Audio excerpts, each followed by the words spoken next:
ഇപ്പോൾ ഒരു പാട്ട് പറഞ്ഞാൽ പെട്ടെന്ന് നമ്മുടെ മനസ്സിലേക്ക് ഒരു ഫിംഗർ വരും, ഇന്ന് ഫ്ലൂട്ടിൽ വായിച്ചാൽ കറക്റ്റ് ആയിരിക്കും. അപ്പോൾ നമ്മുടെ പ്രാക്ടീസ് അവിടെ കഴിഞ്ഞു.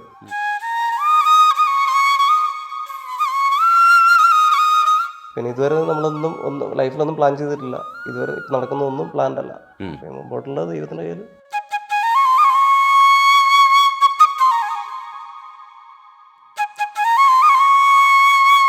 ചില പാട്ടുകൾ നമുക്ക് ഒരിക്കലും നീതി പുലർത്താൻ പറ്റാറില്ല.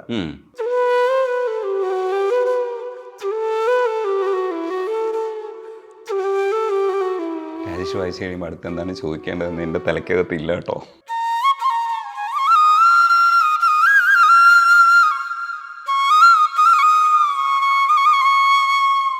താരാപഥമാണ് നമ്മുടെ ജീവിതം മാറ്റിമറിച്ചൊരു പാട്ട്.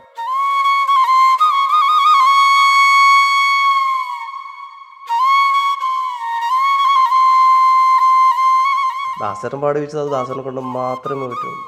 അത് വേറെ ആരും ശ്രമിച്ചാലും ഒരിക്കലും.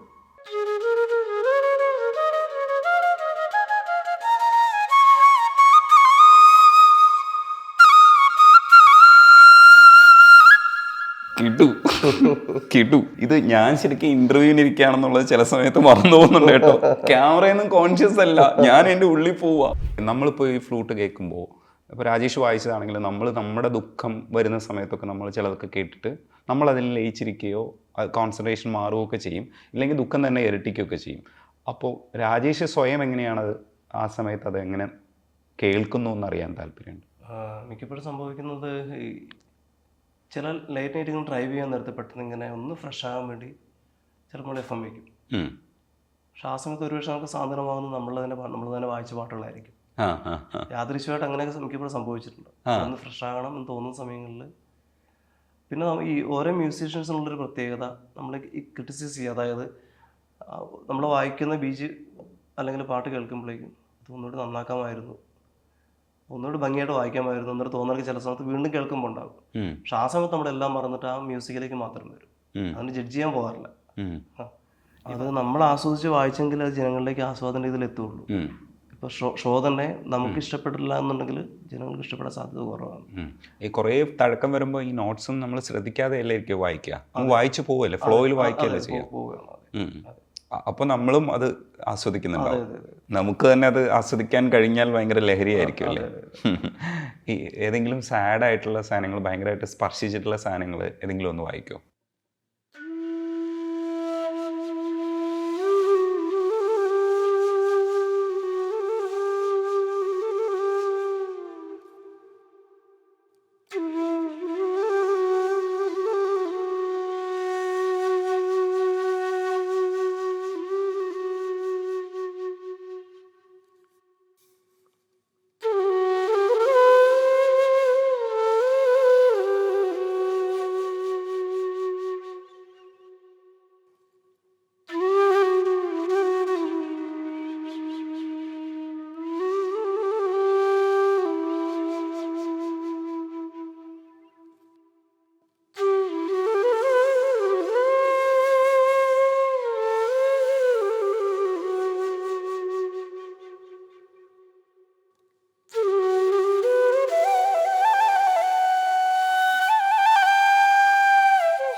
രാജേഷ് വായിച്ചു കഴിയുമ്പോൾ അടുത്ത് എന്താണ് ചോദിക്കേണ്ടതെന്ന് എൻ്റെ തലക്കകത്തില്ല കേട്ടോ.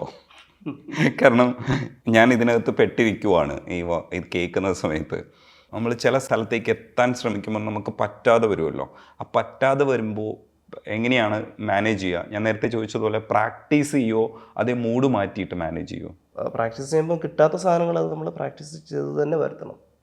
അപ്പോൾ അതൊരു മസിൽ പിടിച്ച് തന്നെ പ്രാക്ടീസ് ചെയ്യേണ്ടി വരും. അപ്പോൾ അത് ഭയങ്കര സ്ട്രെസ്ഡ് അല്ലേ? സ്ട്രെസ്ഡാണ്. അതാണ് ഒരു പക്ഷേ വിജയിക്കുക അല്ലേ കിട്ടുക എന്ന് പറയുന്നത്. ഒറ്റ ഫ്ലൂട്ടിൽ തന്നെ ഇഷ്ടംപോലെ ഭംഗിയായിട്ട് വായിക്കുന്ന കുറേ മ്യൂസീഷ്യൻസ് ഉണ്ട്. ഈ പറഞ്ഞ ഫ്ലൂട്ടിന്റെ സാങ്കേതിക പ്രശ്നങ്ങളൊന്നുമല്ല എന്ന് തെളിയിക്കുന്ന ഇഷ്ടംപോലെ ടാലന്റഡ് ഫ്ലൂട്ടിസ്റ്റുകളുണ്ട്. ഞാൻ ശ്രദ്ധിച്ചിട്ടുണ്ട്, നിങ്ങൾ വായിക്കുന്ന സമയത്ത് ഒരെണ്ണം മാറിയെടുക്കും. മാറിയെടുത്തിട്ട് ഇല്ല വേണ്ട മറ്റേ പഴയത് തന്നെ നിങ്ങളെടുത്ത് തിരിച്ചു വായിക്കും. അപ്പൊ ഞാൻ വിചാരിക്കും അപ്പൊ അത് മാറിയില്ലെങ്കിൽ കുഴപ്പമില്ല, അത് അപ്പോഴത്തെ കംഫർട്ട്നെസ് ആയിരിക്കും. അതെ അതെ. ഇപ്പൊ നമ്മൾ വായിക്കുമ്പോൾ നമുക്കൊരു മൈൻഡ് സെറ്റ് ഉണ്ട്, അത് കറക്റ്റ് ആയില്ലെന്നുണ്ടെങ്കിൽ അടുത്ത ഫ്ലൂട്ട് നമ്മൾ ചേഞ്ച് ചെയ്യുക, എടുക്കുക. അപ്പോഴും പെട്ടെന്ന് നമ്മുടെ മനസ്സിൽ ഈ പറഞ്ഞ പോലെ വർക്കൗട്ട് ആകും. അത് വേറെ ആ രീതിയിൽ വായിച്ചാൽ കിട്ടും എന്ന് പെട്ടെന്ന് തോന്നുമ്പോഴാണ് തിരിച്ച് വീണ്ടും വരുന്നത്. ഫ്ലൂട്ട് നല്ല ഒട്ടുമിക്ക ഇൻസ്ട്രുമെന്റും കുറേ മ്യൂസീഷ്യൻസ് പാട്ട് കേട്ടിട്ട് സ്ട്രൈറ്റ് നൊട്ടേഷൻ എഴുതാറുണ്ട്, ഇൻസ്ട്രുമെന്റ് ഒന്നും ഇല്ലാതെ. ഇപ്പൊ നമ്മൾ ചില പാട്ടുകൾ കേൾക്കാൻ നേരത്ത് ഇപ്പൊ ഒരു പാട്ട് പറഞ്ഞാൽ പെട്ടെന്ന് നമ്മുടെ മനസ്സിലേക്ക് ഒരു ഫിംഗർ വരും, ഇന്ന ഫ്ലൂട്ടിൽ വായിച്ചാൽ കറക്റ്റ് ആയിരിക്കും. അപ്പൊ നമ്മുടെ പ്രാക്ടീസ് അവിടെ കഴിഞ്ഞു, പിന്നെ നമ്മൾ സെപ്പറേറ്റ് അതിനുവേണ്ടി പ്രാക്ടീസ് ചെയ്യേണ്ട ആവശ്യം വരില്ല. അതെ അതെ. ഈ മലരെ മൗനമായി അത് നമുക്കൊരിക്കലും മറക്കാൻ പറ്റാത്ത, ഇല്ലെങ്കിൽ നമ്മൾ ഒഴിവാക്കാത്ത പാട്ടാണ്. ഒരുപക്ഷെ എല്ലാവരുടെയും പ്ലേലിസ്റ്റിൽ കാണാൻ സാധ്യതയുള്ള പാട്ടുകളിൽ ഒന്ന് ചോദിച്ചാൽ മലരെ ആയിരിക്കും. SPBയും ജാനകിയമ്മയും അസാധ്യമായിട്ട് പാടിയിട്ടുള്ളൂ. അതുകൂടെ ഒന്ന് വായിക്കൂ.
അടിപൊളിയാ.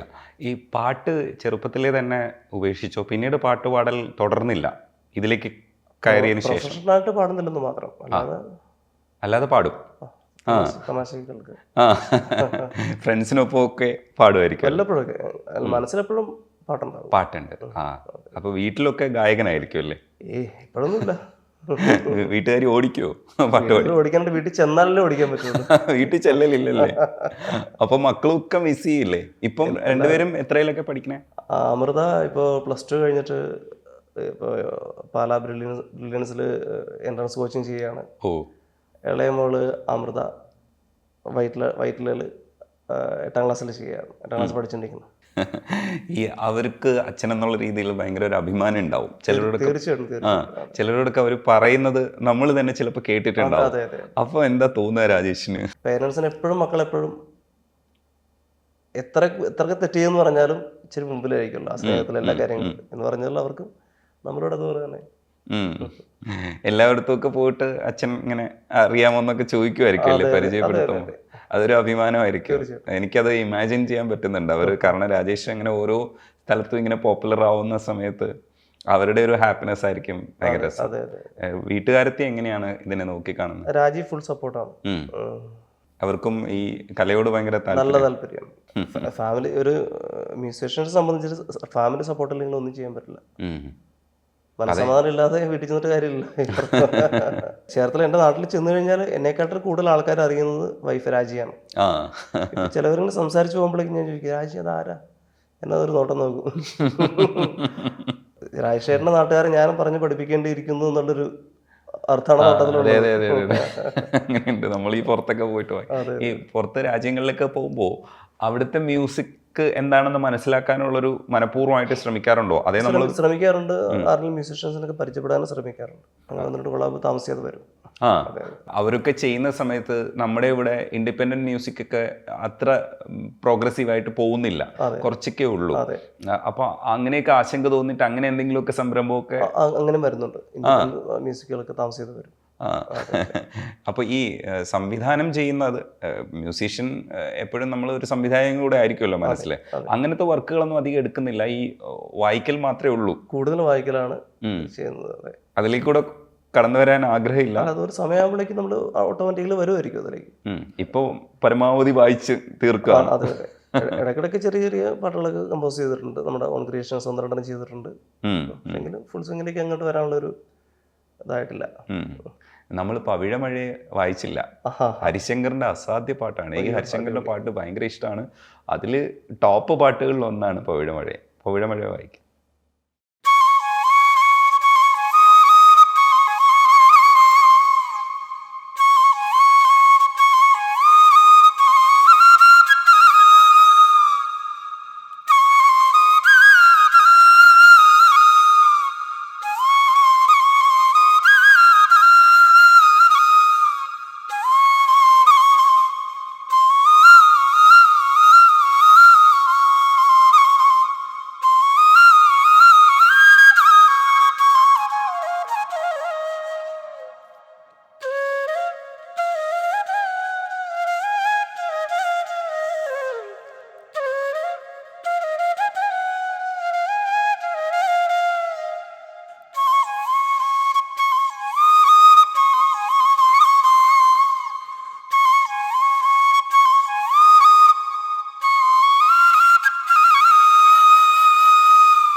ഇത് വായിക്കുമ്പോൾ ഈ ഗായകൻ പാടിയിരിക്കുന്നതിൻ്റെ ഒരു ഫീൽ ഉണ്ടാവും.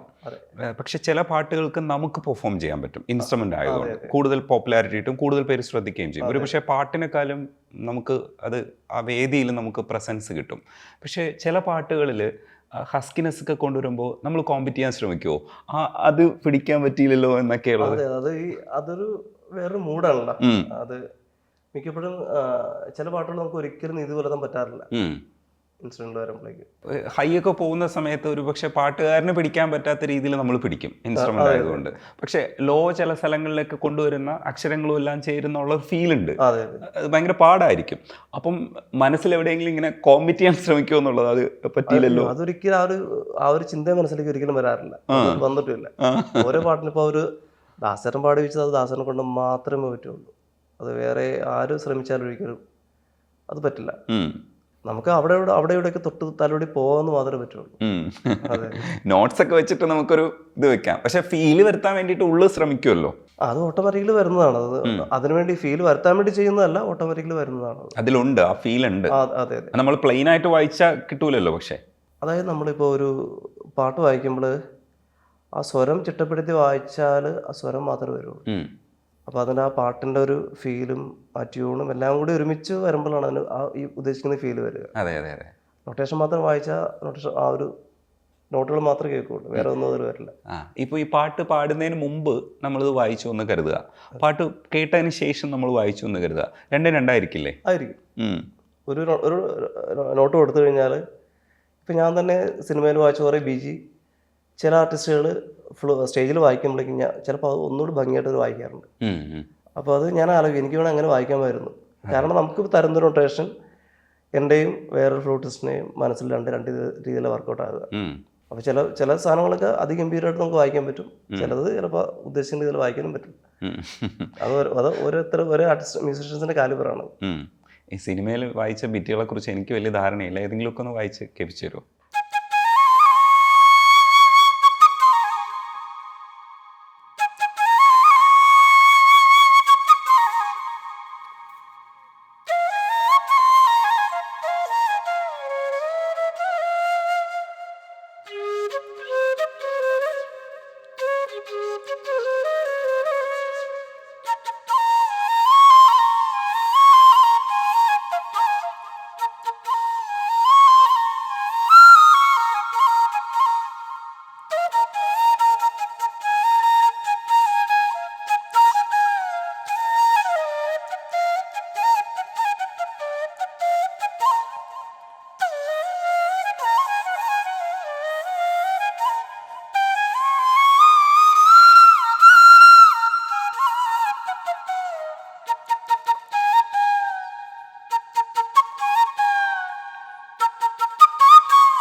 ഒത്തിരി അധികം ഉണ്ട്.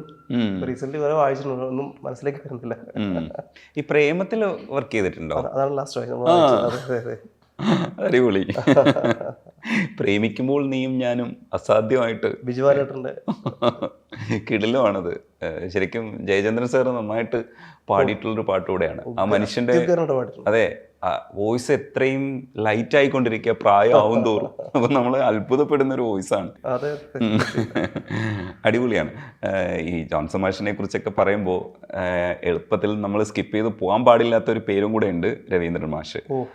രവീന്ദ്രൻ മാഷ് നമുക്ക് നമ്മുടെയൊക്കെ തലമുറയിൽ എന്നെയൊക്കെ ശരിക്കും ഇതിനകത്തേക്ക് കൊണ്ടുവന്ന, മ്യൂസിക് അറിഞ്ഞുകൂടാത്തവരെയൊക്കെ ഇതിനകത്തേക്ക് കൊണ്ടുവന്നിട്ട് മ്യൂസിക് പഠിപ്പിച്ച ഒരു ആളാണ് രവീന്ദ്രൻ മാഷ്. അതിനുശേഷമാണ് ഞാനൊക്കെ ജോൺസൺ മാഷിനെയും പിന്നെ ദേവരാജ മാസ്റ്ററെയും തിരിച്ചറിയുകയാണ്. അങ്ങനെ റിവേഴ്സ് പോകുന്നൊരു പ്രോസസ്സ് ഉണ്ടായി. അതിന് സഹായിച്ച രവീന്ദ്രൻ മാഷാണ്. മാഷിൻ്റെ കുറച്ച് പാട്ടുകൾ വായിക്കും.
അതൊക്കെ എന്താണ്? അതെ അതെ കൈതപ്പുറം സാർ അസാധ്യമായിട്ട് എഴുതി. വിഷ്വലൈസേഷൻ ഭീകരമാണ്. ഞാൻ ഇടയ്ക്ക് രവീന്ദ്രൻ മാഷിൻ്റെ വൈഫിനെ കണ്ട സമയത്ത് ഞങ്ങൾ ഇതിനെ പറ്റിയിട്ട് സംസാരിച്ചിട്ടുണ്ടായിരുന്നു. എല്ലാം ഭയങ്കരമായിട്ട് ചേർന്നതാണ്. ഈ കണ്ണീരിപ്പ് കലർന്നൊരു മണലിൽ എന്ന് പറയുമ്പോൾ മമ്മൂക്കയുടെ അഭിനയം എല്ലാം കൂടെ ചേർത്തിട്ടുള്ളൊരു സംഗതിയായിരുന്നു അത്. ഒരിക്കലും മറക്കാൻ പറ്റാത്തൊരു ബിറ്റാണത്. അതെ അതെ അതെ. ആ സിനിമ ഇപ്പോഴും ഓരോ സീൻ ബൈ സീനായിട്ട് മനസ്സിൽ. അതെ അതെ.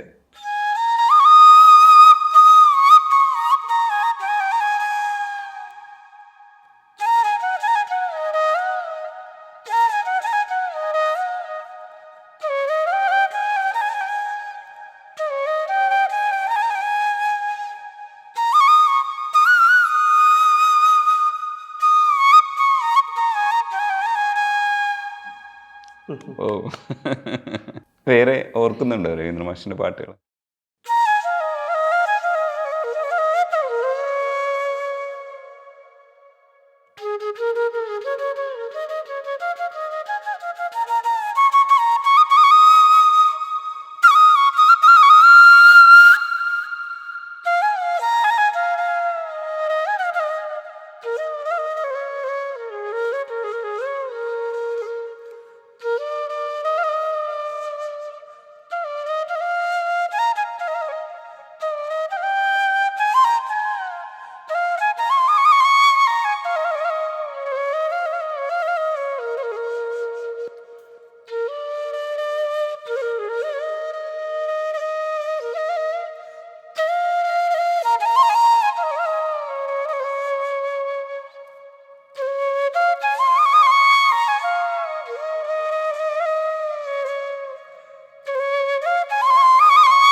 വാവ്, സൂപ്പർ.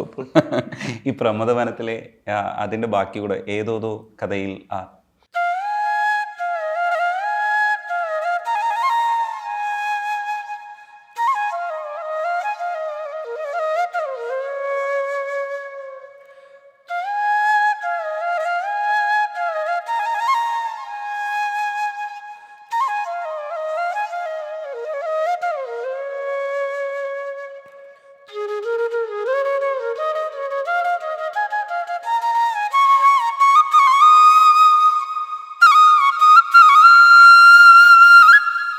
കിട്ടു കിട്ടു അടിപൊളി.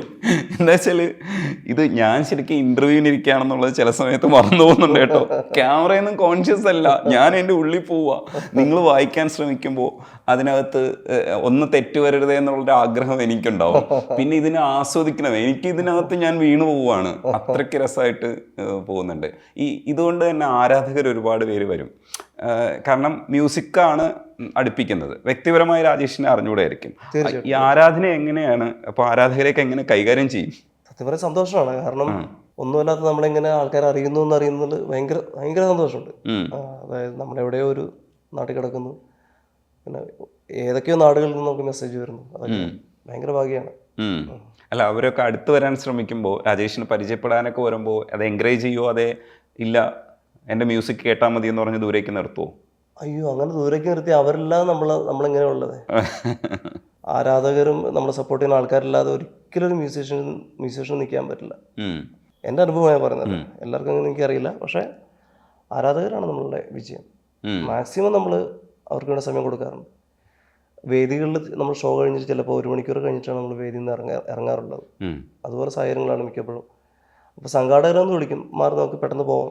പക്ഷെ ഞാൻ മാക്സിമം അവർ തടയും, സംഘാടകരെ തടയും. കാരണം അവർ അത്ര ആഗ്രഹിച്ച് ചിലപ്പോൾ നമ്മളെ കാണാൻ വേണ്ടി മാത്രം കിലോമീറ്ററോളം വണ്ടി ഓടിച്ച് വരുന്ന ആൾക്കാരായിരിക്കും. അതെ അതെ. അപ്പോൾ അവരൊരിക്കലും നമ്മൾ നിരുത്സാഹപ്പെടുത്താൻ പാടില്ല. ചില സമയങ്ങളിൽ നമുക്ക് പറഞ്ഞ പോലെ നമ്മുടെ കൈ വിട്ടു പോകും. അതെ അതെ. ഇപ്പൊ തന്നെ മനസ്സിലായില്ലേ, ഞാനിപ്പോൾ രാജേഷിനെ തേടിയിരുന്നത് എന്തിനു വേണ്ടിയിട്ടാണെന്ന് മനസ്സിലായില്ലേ? ഞാൻ ശരിക്കും ഇന്റർവ്യൂ ഒന്നും ചെയ്തില്ല കേട്ടോ. ഞാൻ ഇത് എങ്ങനെയാണ് വായിക്കുന്നതൊക്കെ നോക്കിയിരിക്കുകയായിരുന്നു. ശരിക്കും പറഞ്ഞു കഴിഞ്ഞാൽ നെക്സ്റ്റ് ഫ്യൂഷനിൽ പല കാര്യങ്ങളും ചെയ്യണമെന്ന് പറഞ്ഞല്ലോ. പക്ഷെ എങ്കിലും മെയിൻ ഫോക്കസ് പോയിന്റ് എന്താണ് അടുത്തത്? സിനിമ അല്ലാതെ നമ്മുടെ ഓൺ ക്രിയേഷൻസ് ഓർ ചെയ്യാനാണ് ആഗ്രഹം നിലവിലുള്ളത്. പ്ലാൻ ചെയ്തിട്ടുള്ള അങ്ങനെയാണ്. പിന്നെ ഇതുവരെ നമ്മളൊന്നും ലൈഫിലൊന്നും പ്ലാൻ ചെയ്തിട്ടില്ല. ഇതുവരെ നടക്കുന്ന ഒന്നും പ്ലാൻഡ് അല്ല. മുമ്പോട്ടുള്ള ദൈവത്തിൻ്റെ കയ്യിൽ ആണ് വർക്ക് ചെയ്യണം. ഈ കവർ വേർഷൻസ് ആണ് ഒരുപക്ഷെ രാജേഷിനെയൊക്കെ നമ്മളിൽ അറിയിച്ചത്. ആ കവർ വായിക്കുമ്പോൾ ഏത് കവറിനാണ് ഇപ്പോഴും ഒരു മൈൽ സ്റ്റോൺ എന്ന് കരുതാവുന്ന ഒരു കവർ ഏതായിരുന്നു?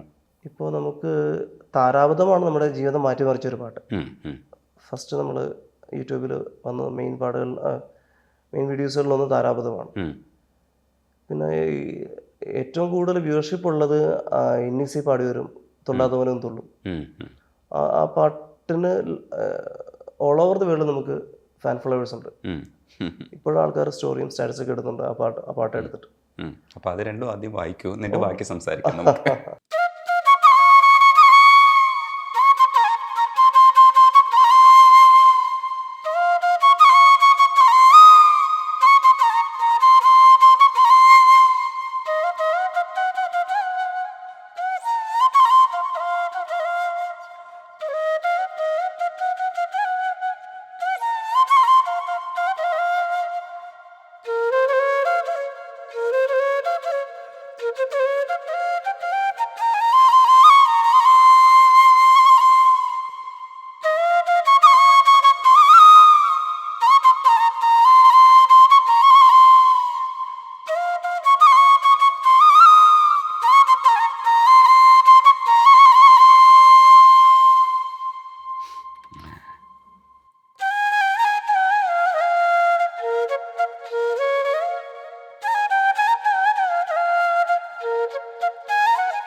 SPBയെ നമ്മൾ മനസ്സുകൊണ്ട് നമിക്കും കേട്ടുകൊണ്ടിരിക്കുമ്പോൾ. തീരാ നഷ്ടമാണ് നമുക്ക്. തീർച്ചയായിട്ടും. അതെ. പുള്ളി മ്യൂസിക് പഠിച്ചിട്ടില്ല ശാസ്ത്രീയമായെന്നും കൂടെ കേൾക്കുമ്പോൾ നമ്മളിങ്ങനെ അന്തം ഒന്നും പഠിക്കേണ്ട കാര്യമില്ല. ഈ വർത്താനം പറയുന്നത് കുറച്ച് പുറകിലാണ്, എല്ലാം വായനയിലാണ് സംഗതി വെച്ചേക്കുന്നത്. എനിക്ക് ഷാജി തുമ്പേശ്വര അച്ഛൻ എനിക്ക് ഫസ്റ്റ് കിട്ടിയൊരു അവാർഡ്, ഒരു മീഡിയ അവാർഡ്, അത് അച്ഛൻ്റെ പള്ളിയിൽ വെച്ചായിരുന്നു. അപ്പോൾ അന്ന് അവാർഡ് മേടിച്ചിട്ട് എനിക്ക് ഒരു നന്ദി എന്നൊരു വാക്ക് എനിക്ക് മൈക്കിന് മുമ്പിൽ പറയാൻ പറ്റിയില്ല. വിറച്ചു പോയി. കാരണം എത്രയോ സ്റ്റേജുകളിൽ വായിക്കുന്നതാണ്. ഇപ്പൊ പിന്നെ എന്തെങ്കിലുമൊക്കെ സംസാരിച്ച് വരുന്നു. ഇപ്പോൾ പണ്ട് ഒന്നും സംസാരിക്കില്ലായിരുന്നു. കംപ്ലീറ്റ് ടൈം വായനയാണ്. സത്യം പറഞ്ഞാൽ ഈ പറഞ്ഞ പോലെ നമ്മുടെ കൂടെ പഠിച്ച കുറേ ആൾക്കാർ രാഷ്ട്രീയത്തിലുണ്ട്, പ്രൊഫസേഴ്സ് ഉണ്ട്. അവരെ കാണുമ്പോൾ സത്യം പറഞ്ഞാൽ നമുക്ക് അസൂയെ, ഇവനൊക്കെ എന്ത് നന്നായിട്ട് സംസാരിക്കുന്നു, ഇവനൊക്കെ ഉദ്ദേശിച്ച് നമുക്ക് അത്ര വേണ്ടപ്പെട്ട വളരെ കൂടെ പഠിച്ച സുഹൃത്തുക്കളുണ്ട്. പക്ഷെ അവർക്ക് കിട്ടാത്ത ഇമ്പോർട്ടൻസ് രാജേഷിന് കിട്ടും. ഒരു വേദി പോയി കഴിഞ്ഞാൽ തകർക്കല്ലേ. ആര് വർത്താനം പറഞ്ഞ ആര് കേൾക്കാനാ. കയ്യിലൊരു ഫ്ലൂട്ട് കണ്ടു കഴിഞ്ഞാൽ ഏത് സ്ഥലത്ത് പോയി സ്ട്രീറ്റിൽ പോയി നിന്നാലും നിങ്ങൾക്ക് ഭയങ്കര ഇമ്പോർട്ടൻസ് കിട്ടും. കാരണം എന്താ വെച്ചാൽ അത്രയും കയ്യിലൊരു സാധനം ഇരിക്കുക, കലയിരിക്കുക അല്ലേ. അല്ല, ഒരു മ്യൂസീഷ്യൻ ആയാലും ഒത്തിരി സന്തോഷവും ഏറ്റവും കൂടുതൽ ഭാഗ്യമാണ് അത്. അത് ഒത്തിരി ആൾക്കാർക്ക് എത്തിപ്പെടാൻ പറ്റാത്ത സ്ഥലങ്ങളിൽ ഒരു മ്യൂസീഷ്യൻ ആയതുകൊണ്ട് നമുക്ക് എത്തിപ്പെടാൻ സാധിക്കുന്നുണ്ട്. കുറച്ച് പ്രിവിലേജസ് ഒക്കെ കിട്ടും നമുക്ക്. ഒരു പരിഗണന അത് പറഞ്ഞറിയിക്കാൻ പറ്റില്ല. ദൈവത്തിന് നന്ദി. ഇത് അവസാനിപ്പിക്കുന്നതിന് മുമ്പ് ഏതെങ്കിലും ഒരു നല്ല ബിറ്റും കൂടെ വായിച്ച് നമുക്ക് അവസാനിപ്പിക്കാം. കാരണം എനിക്ക് തോന്നുന്നു രാജേഷ് വർത്താനം പറയുന്നതിനേക്കാളും വാചാലനാവുന്നത് ഇതുവഴിയാണ്. അത് ഭയങ്കര രസമായിട്ട് വരുന്നുണ്ട്. ഒന്ന് വായിച്ച് നമുക്ക് അവസാനിപ്പിക്കാം.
ജോൺസൺ മാഷി തുടങ്ങി ഔസേപ്പ് അച്ഛൻ സാറിൽ തീർന്നു. എന്തായാലും പൊടിയായിട്ട് ഇത് തുടരട്ടെ. ഇതിങ്ങനെ വായിച്ചുകൊണ്ടേയിരിക്കുക, ഞങ്ങൾ കേട്ടുകൊണ്ടേയിരിക്കും. ഇപ്പോൾ ഇവിടെ വന്നതിന് നന്ദി. അതുമായിട്ടൊന്നും വായനയായിട്ടൊന്നും ഒരു ബന്ധമില്ല. ഇത് ഇടയ്ക്ക് എവിടെയോ ഒരു സഞ്ചാരം, അത്രയേ ഉള്ളൂ. നന്ദിയുണ്ട് സംസാരിക്കാൻ. Thank you.